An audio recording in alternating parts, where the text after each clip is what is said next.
circulated their way around the internet. They're the modern-day scary campfire stories told on a much larger, more accessible platform. Which makes them pretty creepy. Whether or not they're rooted in fact or fiction is entirely up to you. These days, it seems like any big part of pop culture has their own set of creepypastas, including video game sensations the likes of Fortnite. So today, we are taking a look at the top 10 creepypastas that have popped up concerning the game, with our list of the top 10 scary Fortnite creepypastas. And warning, some of these are just flat out kind of crap. When do you expect they're creepypastas?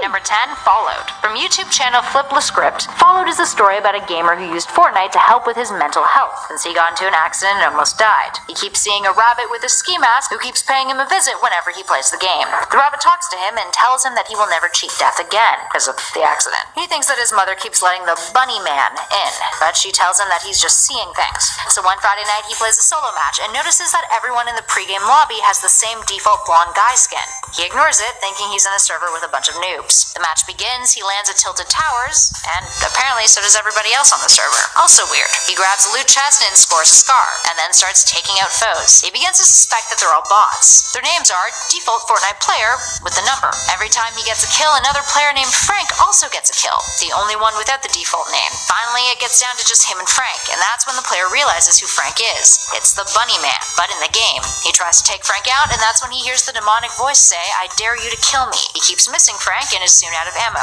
Before he can switch weapons, though, Frank appears in person and says out loud, "I dare you to kill me." The player then dies of a heart attack. And at number 9, The Bus Driver. Another creepypasta from Script, this one is called The Bus Driver, and is about a scary Easter egg. The player in this story heard a rumor on Reddit about the battle bus, an Easter egg that you can only see on Friday the 13th. In order to see it at the start of a match, on that date, don't get out of the battle bus. Stay until you're about to get kicked off, then unplug your router. Plug it back in and do not find a new game to join, and you'll be still on the bus. So the player's like, yeah, I'm gonna give it a go. And it works. Except it's not what they expected. The bus doesn't go over the map, but rather it goes through a passage of time. Events throughout history play on the screen in front of him. Then he sees the future. He sees World War III break out, there's a nuclear fallout, and he sees his family members die. Time flashes forward again, and he sees himself trying to survive with other war survivors. A missile drops down from the sky and kills him. He's then kicked off the bus, and is pretty traumatized. And at number 8, Disappearing Teddy. The disappearing teddies are nothing new in Fortnite. They've freaked out a lot of people in the past, but generally they're kind of cool. But this creepypasta makes them a little bit more weird than most of us would like.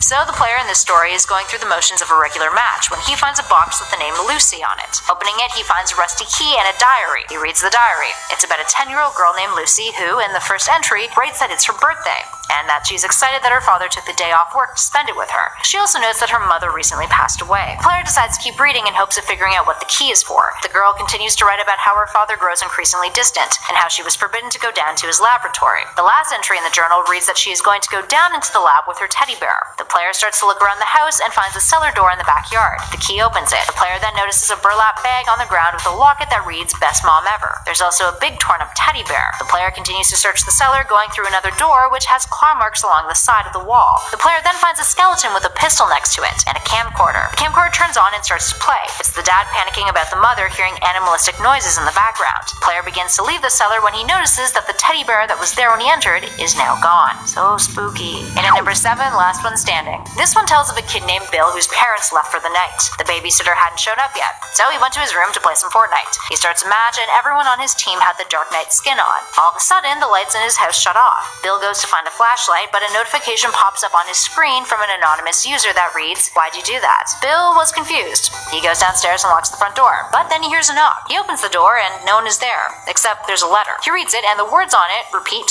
"Don't lock, don't look," over and over again. But the very last word on the letter says, "Hide." Bill freaks out and hides under his bed. That's when he feels air on the back of his neck. He rolls over and sees a bunch of pairs of red eyes behind him. Bill then disappeared from that day onwards and his parents never found his body. And at number 6, The Empty Lobby. From YouTuber Big Mama Eternal, this creepypasta is about a girl named Eternal, who was a stripper. She liked to use the Battlehound skin, and thought of it as a lucky charm. She would often get a solid amount of kills when playing with it. There's also a mention of gonorrhea in this story, but we'll just kind of skip over that part. Anyway, the skin started taking a life of its own and wanted all of the strippers' attention. And one night, when she returned home at 4 a.m. and booted up the game, the lobby was entirely empty. Her character wasn't there. Thinking it was a glitch, she restarted her system and the game. But the lobby was still empty. So she started the game anyway, and her character wasn't there. Just a view of the pregame lobby and other players in the game. So she shut it off again, decided to play again in the morning. But in the morning, the game kept crashing. In her headset, she could only hear growling. The next day after work, she got home and put on her headset. The growling continued. But it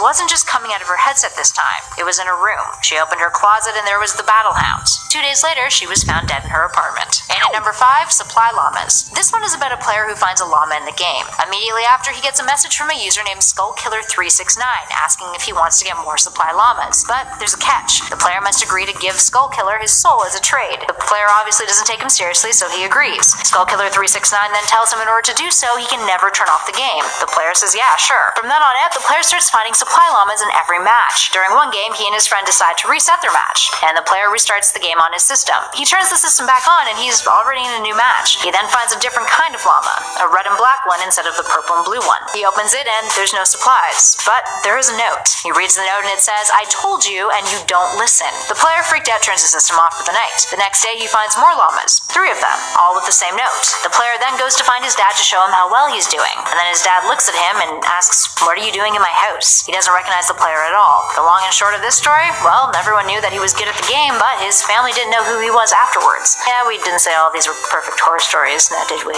And at number 4, Red Team Leader. Another creepypasta from Flip-the-Script. This one is about a player who buys the Cuddle Team Leader skin from the Fortnite shop, seeing that the skin was only available for an hour and on sale. But when he uses the skin, the color isn't pink. It's blood red in the pregame lobby. He thinks it's a glitch. The match starts and the skin is back to its regular pink. But after the player starts to kill people, the skin starts to turn red. Faintly, but it's there. The more players he kills, the darker the red becomes. Eventually, he's one of the last 10 people in the match. After a solid firefight, he's one of the last 2, and goes after his remaining opponent. But as he takes him out, the player goes down, which is weird since it's a solo match. He shoots the player again.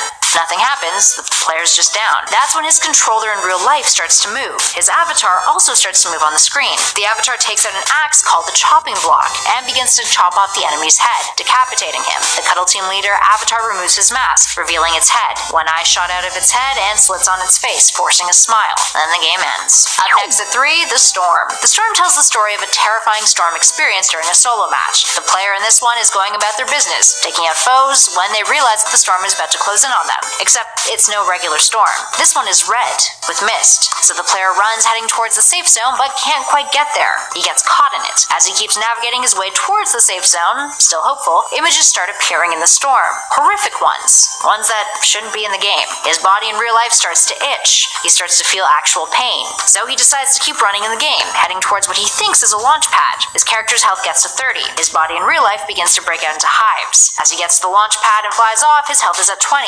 His vision starts to get weird, and his health falls to 10, and the player starts to lose feeling in his body. This is when he breaks out into the safe zone and all of his symptoms disappear in real life. So, of course, he quits the game and hasn't played Fortnite since. And at number 2, We Eliminated You. In this creepypasta posted and beautifully drawn by Jordan Persegatti, we get the tale of We Eliminated You, one of the more popular Fortnite creepypastas that have made the rounds on the interwebs, initially created by 34 Matthews HD.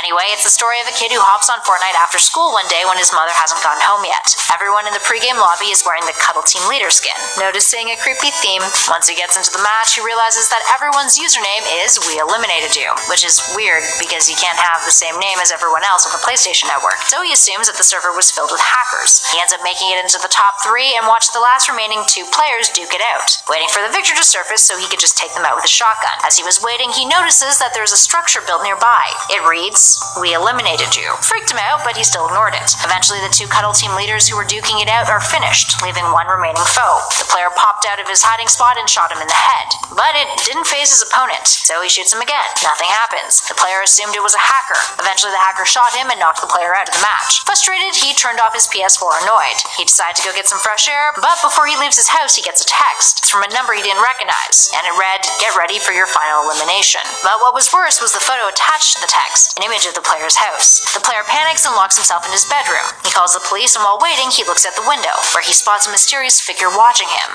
and they're wearing the Cuddle Team Leader mask. He hides in his closet as he hears the mysterious figure come through his back door. As he's hiding, his phone goes off and makes a noise. He panics, thinking that his cover's blown, and looks at the phone. He sees that he's gotten a text from that same number saying, I know you're in there. And last but not least, and at number 1, The Whisperer, which is kind of a similar story to the last one we just did. This one tells the story of a boy named Timmy whose parents go out of town to visit his sick aunt. Home alone, he messages his pal Mark, his neighbor, to come over and play Fortnite. But Mark wasn't around, so he hopped on the PlayStation communities to find a partner. He finds a post by a user named BattleBus Nicholas524, who wrote him, "I'm the best Fortnite player of all time. I can carry you. Mike needed." Not being overly great at the game, this piques Timmy's curiosity. But he was a bit concerned since the player spelled Fortnite as Fortnite, N-I-G-H-T. He reaches out anyway, and the guy's name is Drew, a 31-year-old dude who lives fairly close to where Timmy lives. They start playing together, and Drew gets killed immediately. Timmy jokes about it, and Drew got really aggressive with him. The more that they played together, Drew started blowing things up recklessly and compromising their matches, and getting killed off really quickly. Drew would whisper to Timmy in his headset, "Behind you," even though no one was behind Timmy. So eventually Timmy got annoyed, made up an excuse to leave Drew, and blocked him. He then started going on solos. A few minutes later, a random user sends him a voice message. Timmy opens it, and the voice says, "You shouldn't have done that. I recommend you don't block me again." A little bit freaked out, Timmy decides to ignore it. 20 minutes later, Drew sends him another message. This time, it wasn't a voice message. It was a photo of Timmy's house. A second later, another message pops up from Drew. "Check your front door." Timmy, freaking out, goes to his front door. No one's there. He opens it and looks down, though, and there's a nutcracker there with a note attached to it. The note reads, "It reminds me of you." It was Timmy's favorite skin to use in the game. Timmy calls the cops and messages his friend Mark, who tells him that he was right to message him. He saw a guy in the bushes out front of Timmy's house. Timmy goes to hide in his parents' closet, when he remembers that he didn't lock the back door. That's when he hears the door creak open. Timmy panics and keeps texting Mark, who tells him to be quiet and not make a sound. He hears someone moving around the house, whispering, "I just want to play games." 10 minutes go by, and Mark starts to worry that he hasn't gotten a response from Timmy for all of his last messages. Finally, he does get a message from Timmy, though, and Timmy says that one of their neighbors knocked the guy out. Mark asks if Timmy wants to come over and spend the night at his house to feel safer. The response he gets back reads, "Come over. I want to play Fortnite." In other words, Timmy's dead, Mark. Alright, there we have it, friends. Well, most of those were pretty stupid. Which of these creepypastas do you think might actually be true, though? Or do you think they're all just full of it? Probably, yeah. Give us a shout about your thoughts in those comments below. Now, if you dug this video, hit that like button, and make sure you click on subscribe if you want to hang out with us some more. We've got a ton of other videos on Fortnite and gaming in general on our channel, so be sure to give that playlist on your screen right now a click. In the meantime, thanks for watching, everybody. I'll catch you on the next video. 'Cause you have